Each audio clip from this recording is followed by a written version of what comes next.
భగవద్గీత 8వ శ్లోకం. శ్లోకం. భవాన్ భీష్మశ్చ కర్ణశ్చ కృపశ్చ సమితింజయః అశ్వత్థామా వికర్ణశ్చ సౌమదత్తి స్తథైవచ. తాత్పర్యం.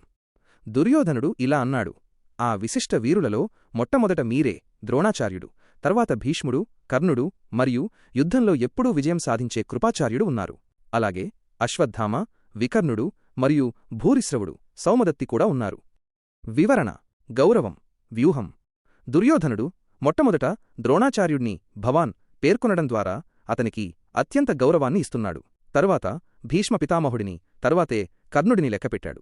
ఇది అతని సైన్యాధిపతుల పట్ల ఉన్న నమ్మకాన్ని, వారి సీనియారిటీని గుర్తించడాన్ని సూచిస్తుంది. సమితింజయః, కృపాచార్యుణ్ణి సమితింజయః, యుద్ధంలో జయించేవాడు అని పిలవడం ద్వారా అతని యుద్ధ నైపుణ్యాన్ని దుర్యోధనుడు కొనియాడుతున్నాడు.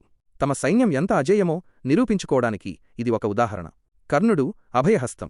కర్ణుడు దుర్యోధనుడికి అత్యంత ప్రియమైన స్నేహితుడు మరియు బలమైన యోధుడు.